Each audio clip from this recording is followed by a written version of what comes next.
সুপ্রিয় দর্শক, আসসালামু আলাইকুম ওয়া রাহমাতুল্লাহি ওয়া বারাকাতুহু। আজকে আমি আপনাদের সাথে যে বিষয়টা নিয়ে আলোচনা করব, আমরা যখন কোনো কিছু শুরু করি তখন আমাদের অবস্থা শূন্যই থাকে। কিভাবে আপনি শূন্য অবস্থান পরিবর্তন করবেন এবং কিভাবে আপনি এই পৃথিবীতে আপনাকে সবাই জনপ্রিয় হিসেবে চিনবে, সেই বিষয় নিয়ে আমি আপনাদের সাথে আজকে কয়েকটি বিষয় নিয়ে আলোচনা করব। তবে আমরা সবাই যারা এই পৃথিবীতে প্রতিষ্ঠিত হয়েছে সবার কথাই আমরা কম বেশি জানি। কেন জানি? কারণ তারা প্রতিষ্ঠিত হয়েছে। প্রতিষ্ঠিত ব্যক্তিদের কে না চিনে? ছোট বড় থেকে শুরু করে পৃথিবী সবাই কম বেশি চিনে থাকে। তেমনি একজন নাম হচ্ছে জ্যাকমা। জ্যাকমাকে এই পৃথিবীতে কেউ চিনে না এমন লোক পাওয়া যাবে খুবই কম। কেননা তারা অর্থনীতি এবং প্রযুক্তি সব দিকেই গুরুত্বপূর্ণ ভূমিকা পালন করেছে। জ্যাকমার ব্যাক হিস্টোরি সবাই আমরা জানি। জ্যাকমার পিছনের হিস্টোরি আমরা সবাই জানি। কারণ জ্যাকমা যখন প্রতিষ্ঠিত হয়েছে তারপরে আমরা তার পিছনের ঘটনা নিয়ে সবাই আলোচনা করেছি। কারণ জ্যাকমা এমন একজন ব্যক্তি যে কিনা 30টি কোম্পানিতে ইন্টারভিউ দেওয়ার পরেও পরপর রিজেক্ট হয়েছে, কোনো কোম্পানি তাকে গ্রহণ করেনি। কিন্তু সেই জ্যাকমাই গোটা পৃথিবীকে দেখিয়ে দিয়েছে যে কিভাবে শূন্য থেকে শুরু করে কিভাবে নিজের অবস্থান পরিবর্তন করতে হয়। যদি আপনি লক্ষ্য করেন বাংলাদেশের ক্ষেত্রে ডক্টর মোহাম্মদ ইউনূস, একে কে না চিনে? একজন নোবেল বিজয়ী, অর্থনীতি গুরুত্বপূর্ণ ভূমিকা পালন করছে, শান্তিতে নোবেল পেয়েছে।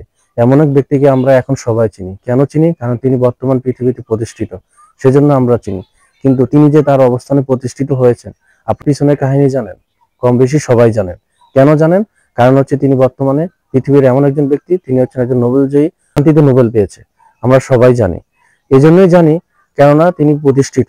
কিন্তু তিনি যখন তার অবস্থান শুরু করেছিল গ্রামীণ ব্যাংক দিয়ে, তখন তার অবস্থান কিন্তু খুবই শূন্য এবং শোচনীয় ছিল। এবং কয়েকটি প্রতিষ্ঠানকেও তারা অফার করা হয়েছিল, কিন্তু কেউই তার অফার গ্রহণ করেনি। এমনও বলা হয়েছে যদি আপনি এতই বোঝেন তাহলে আপনি নিজের প্রতিষ্ঠান নিজে চালাচ্ছেন না কেন?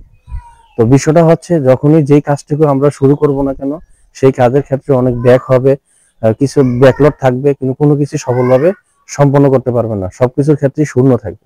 তাই বলে আপনি যদি আপনার স্বপ্নকে থেমে রাখেন বা আপনি যদি আপনার স্বপ্নের জন্য কাজটুকু শুরু না করেন, তাহলে আপনি কখনোই প্রতিষ্ঠিত হতে পারবেন না। যখন আপনি প্রতিষ্ঠিত হবেন তখনই দেখবেন আপনাকে সবাই নিয়ে আলোচনা করবে, আপনাকে নিয়ে চর্চা করবে। এটাই সত্য কথা। কিন্তু সেজন্য আপনি আপনার স্বপ্নকে নিয়ে থেমে থাকবেন না। যে অবস্থানই হোক, যে কারণে যেভাবেই হোক, আপনার অবস্থানের জন্য আপনাকে নিজেরই কাজ করতে হবে। শুরুটা সবারই শূন্য থাকে, শুরুটা কখনো ভরপুর দিয়ে হয় না। আপনি যখন কোনো বিজনেস করবেন সেই ক্ষেত্রে যদি আপনি কোটি কোটি টাকা নিয়ে বিজনেস করেন, তাহলে আপনি প্রফিটের বুঝবেন কি? তখন আপনার প্রফিটের বুঝে প্রশ্নই আসবে না।